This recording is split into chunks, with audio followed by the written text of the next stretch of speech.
Assalamualaikum warahmatullahi wabarakatuh. Oke, selamat pagi anak-anakku sayang, anak-anak ustazah kelas 7 yang ganteng-ganteng, yang cantik-cantik. Nah, gimana kabar kalian? Nah, semoga kalian dalam keadaan sehat. Alhamdulillah. Langsung saja Ustazah akan menyampaikan materi, melanjutkan materi yang bab 6 kemarin, yaitu tentang daerah dalam kerangka negara kesatuan Republik Indonesia. Kemarin baru membahas yang poin A saja, yang nomor 1, yaitu perjuangan menuju negara kesatuan Republik Indonesia. Terus sudah menyelesaikan tugasnya, dan sekarang kita membahas yang poin 2, yaitu tentang pengertian daerah dalam kerangka negara Indonesia. Nah, poin 2 ini. Proklamasi kemerdekaan bangsa Indonesia merupakan awal dibentuknya negara kesatuan Republik Indonesia.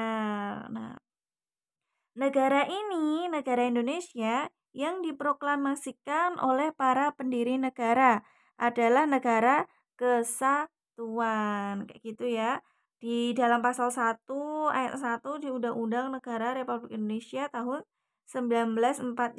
Nah, di situ ada di pasalnya.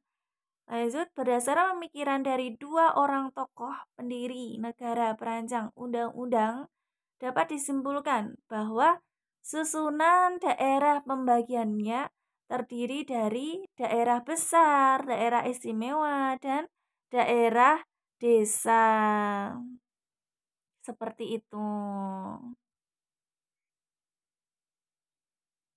Kalau di daerah desa itu sebutannya desa atau daerah kecil. Nah, bisa dibuka di halaman 147. Nah, daerah desa atau daerah kecil ini ada desa, nagari, dusun, marga, huta, kuria, kampung, meunasah ini. Lalu pembagian susunan daerah itu tidak membuat negara Indonesia terpecah-pecah, akan tetapi dalam satu ikatan, yaitu negara Indonesia. Walaupun ini apa ya, ada pembagian masing-masing, tetap wilayahnya wilayah negara Indonesia, seperti itu. Lanjut, Konstitusi Negara Indonesia juga secara tegas mengakui dan menghormati satuan-satuan pemerintahan daerah yang bersifat istimewa. Nah, daerah istimewa pun juga termasuk daerah negara Indonesia ini. Lanjut, untuk yang selanjutnya, dalam perkembangan zaman, nah, karena mengingat luasnya wilayah negara, urusan pemerintahan yang semakin kompleks dan jumlah warga negara yang semakin bertambah dan semakin heterogen, maka dilaksanakan azas otonomi dan tugas bantuan, seperti itu. Nah, kalau ada yang punya undang-undang, nah di pasal 18, 18A dan 18B Undang-Undang Dasar Negara Republik Indonesia tahun 1945 menegaskan gimana? Bahwa negara kesatuan Republik Indonesia adalah negara kesatuan dengan sistem pemerintahan daerah yang berasaskan desentralisasi, dekonsentrasi, dan tugas pembantuan. Nah, ini MPR RI. MPR itu apa sih? Majelis Permusyawaratan Rakyat RI Republik Indonesia. Nah, ini menyatakan bahwa ada 7 prinsip yang menjadi paradigma dan arah politik yang mendasari pasal-pasal yang saya sebutkan tadi, pasal-pasal 18, 18A, dan 18B, yaitu dibuka di buku paketnya. Saya bacakan sedikit intinya aja. 1, 2, 3, 4, 5, 6, 7, ada 7. Yang pertama, prinsip daerah mengatur dan mengurus sendiri urusan pemerintahan menurut asas otonomi dan tugas pembantuan. Seperti itu. Jadi mengatur dan mengurus sendiri urusan pemerintahannya. Karena saat itu karena Indonesia sudah merdeka, tidak dijajah lagi. Akhirnya Indonesia membuat suatu pemerintahan. B. Prinsip menjalankan otonomi seluas-luasnya. Menjalankan otonomi seluas-luasnya ini gimana sih maksudnya? Nah, otonomi seluas-luasnya bukan mencari ya. Seperti yang saya jelaskan di atas tadi, ada pembagian daerah besar, daerah-daerah istimewa, dan daerah kecil. Nah, itu pembagian daerahnya, pembagian otonomi. Walaupun di ujung Papua, di ujung Sumatera, tapi tetap satu negara, yaitu negara Indonesia dalam satu pemerintahan. Yang ketiga yaitu prinsip kekhususan dan keragaman daerah. Walaupun di sana ada keragamannya berbeda-beda, sukunya berbeda-beda, tapi tetap di Indonesia ini ya udah mereka dalam satu wilayah ya udah termasuk warga negara Indonesia, walaupun sukunya berbeda, agamanya berbeda, tetapi tetap satu juga. Terus yang D yaitu prinsip mengakui dan menghormati kesatuan masyarakat, hukum adat beserta hak-hak tradisionalnya. Nah, ini saling menghargai satu dengan yang lainnya. Dan sampai bawahnya nanti bisa dibaca sendiri, bisa dipahami sendiri. Seperti itu. Next, ini penyelenggaraan pemerintahan daerah dalam Negara Kesatuan Republik Indonesia diatur dalam Undang-Undang Nomor 23 Tahun 2014 sebagaimana diubah dengan Undang-Undang Nomor 2 Tahun 2015 setelah membuat undang-undang ini yang 2014 tadi terus diubah ke 2015, yaitu tentang apa? Tentang ini pemerintahan daerah yang memuat tentang hubungan dan wewenang pemerintah pusat dan daerah, pembagian urusan pemerintah dan beberapa hal yang lainnya yang berkaitan dengan otonomi daerah dalam kerangka Negara Kesatuan Republik Indonesia. Dari ujung Papua sampai ujung Sumatera, mereka itu semua termasuk wilayah Indonesia, termasuk kerangka Negara Kesatuan Republik Indonesia gitu. Pemberian otonomi yang seluas-luasnya kepada daerah diarahkan untuk mempercepat terwujudnya kesejahteraan masyarakat melalui peningkatan pelayanan, pemberdayaan, dan peran serta masyarakat. Seperti itu. Bisa dilihat di halaman 149. Nah, di gambar 6.5 ini ada gambar puskesmas ya, yang bawa buku paket dibuka. Nah, ini termasuk pemberdayaan, pelayanan dari pemerintah. Nah, pemerintah memberikan ini ke setiap wilayah, ke setiap suku, enggak suku ya, daerah. Nah, setiap daerah akan diberikan puskesmas ini gitu. Untuk lebih lanjutnya, next. Yang B ini yaitu peran daerah dalam kerangka Negara Kesatuan Republik Indonesia. Nah, ini ada 2 poinnya seperti yang A. Kemarin juga ada 2, yang B ada 2. Yang B, yang pertama peran daerah dalam perjuangan kemerdekaan. Yang kedua yaitu peran daerah dalam kerangka Negara Kesatuan Republik Indonesia saat ini. Seperti itu. Untuk penjelasan yang poin pertama, nah ini kemerdekaan bangsa Indonesia merupakan hasil perjuangan rakyat di seluruh wilayah Indonesia. Nah, seluruh rakyat berjuang bersama untuk merebutkan hak bangsa yang diambil oleh penjajah. Nah, ini sebelum merdeka Indonesia dijajah oleh Jepang, Belanda, Portugis. Karena apa? Di Indonesia ini kekayaannya sangat banyak, ladang emasnya, pertambangannya. Nah, kalau digali terus, nah akan bisa menghasilkan mata uang yang banyak, kekayaan alam yang banyak. Nah, semenjak kedatangan bangsa Barat yang termasuk Portugis tadi, Jepang, Belanda, berawal dengan melakukan apa? Melakukan perdagangan di Indonesia. Nah, namun perubahan apa tuh?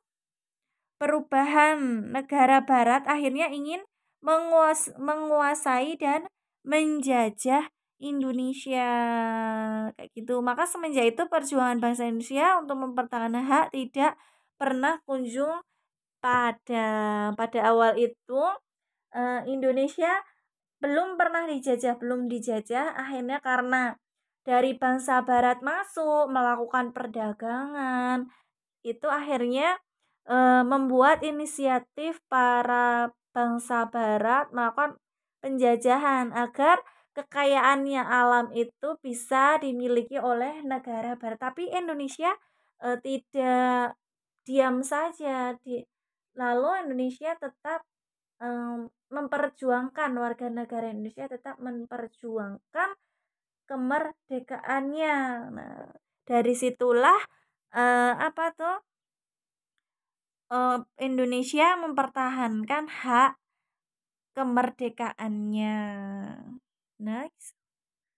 Nah, ini kedatangan bangsa Portugis. Nah, ini Portugis, Belanda, Jepang. Ini mohon maaf tadi ada iklan. Kedatangan bangsa Portugis, Belanda, dan Jepang di wilayah Indonesia yang diteruskan dengan penjajahan dan mendapat perlawanan dari bangsa Indonesia. Akhirnya Indonesia melawan. Perlawanan selama penjajahan Portugis antara lain perlawanan rakyat Maluku, rakyat Demak. Nah, ini di halaman 152 ini lebih komplitnya. Nah, ini perlawanan selama penjajahan Portugis antara lain perlawanan rakyat Maluku dipimpin oleh Sultan Harun. Kalau yang perlawanan rakyat Demak menyerang Malaka dipimpin oleh Pati Unus dan menyerang Sunda Kelapa dipimpin oleh Valatehan kayak gitu. Lalu selanjutnya penjajahan Belanda banyak perlawanan antara lain perlawanan dari rakyat Aceh.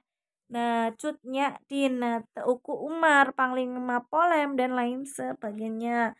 Sampai Cut Nyak-Din ini digambarkan sebagai pahlawan bangsa Indonesia.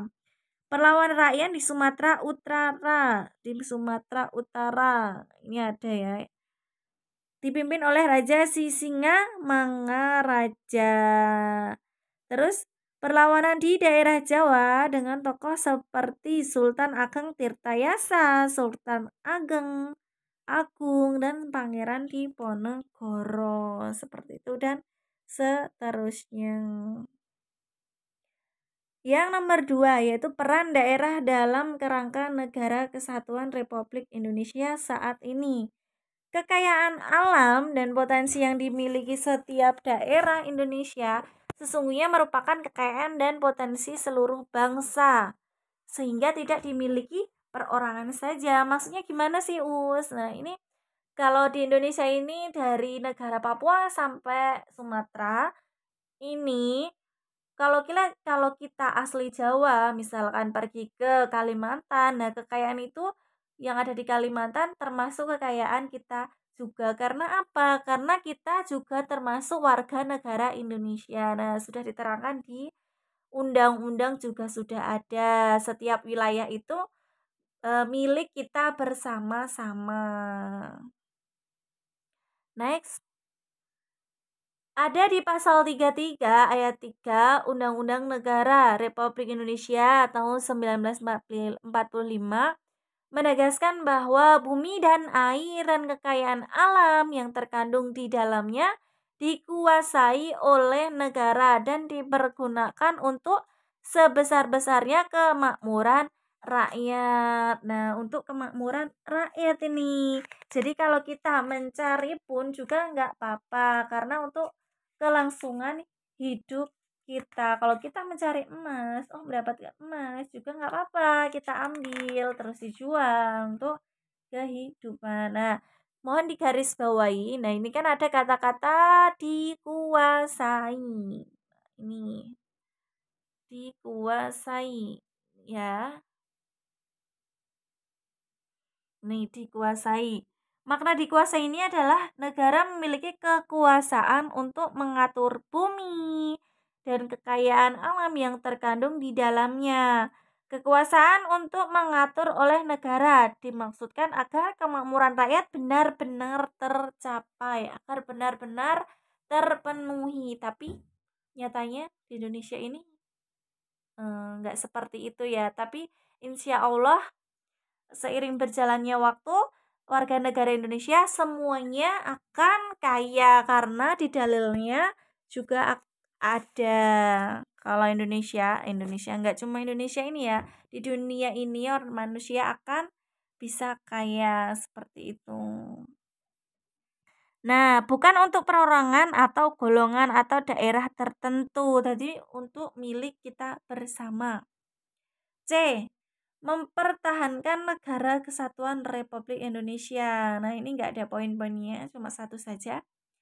Proklamasi kemerdekaan 17 Agustus 1945 menandakan lahirnya negara bangsa Indonesia.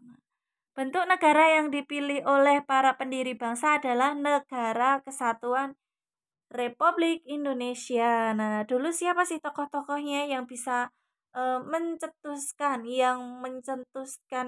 kenapa bisa menjadi negara warga negara? Karena apa bisa menjadi negara kesatuan Republik Indonesia? Nah, ini dulu dicetuskan oleh Soekarno-Hatta dan Bung Karno dan kawan-kawannya pada saat mau memproklamasikan kemerdekaan ini. Nah, sejarah perjuangan bangsa dan peran daerah dalam perjuangan negara kesatuan Republik Indonesia mengandung nilai-nilai yang sangat penting diwarisi generasi muda. Nah, ini yaitu yang pertama, perjuangan melawan penjajah oleh daerah arah tujuan. Oh, bukan ya, saya salah baca. Saya ulangi lagi, yaitu di halaman 161 yang bawah. Nah, yang pertama, perjuangan melawan penjajah oleh daerah memiliki arah tujuan yang sama, yaitu kemerdekaan Indonesia. Walaupun kita tempatnya berbeda-beda, dijajah di Kalimantan, di Sumatera, di Jawa, tapi kita tujuannya sama, yaitu Indonesia agar merdeka, seperti itu. Yang kedua yaitu tokoh pejuang daerah, merupakan tokoh pejuang bangsa Indonesia, walaupun tokohnya itu memperjuangkan melawan Belanda di daerahnya masing-masing.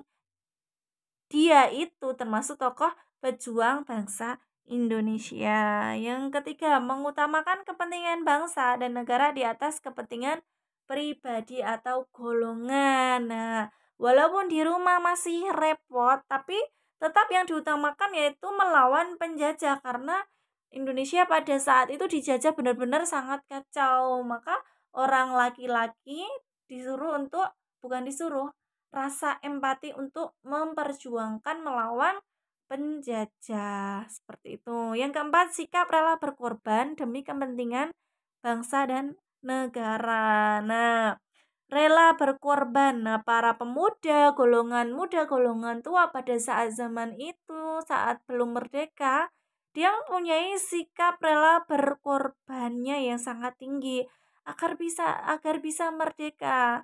Agar apa? Agar Indonesia ini bisa merdeka, tidak dijajah-jajah terus, karena warga negara Indonesia dulu sangat benar-benar tertindas dari segi ekonomi, kehidupan, dan apapun, sangat menderita pada saat itu. Akhirnya sikap rela berkorbannya tumbuh seperti itu.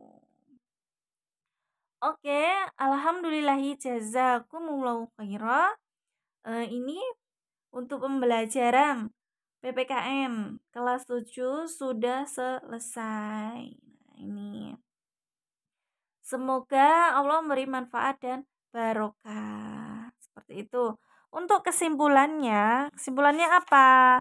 Kita sebagai siswa-siswi pondok, termasuk warga negara Indonesia juga harus patuh dengan aturan pondok, aturan sekolah, aturan negara, nggak boleh melanggar. Itu sikap-sikap apa? Sikap kita untuk menghargai para pahlawan, menghargai kemerdekaan seperti itu.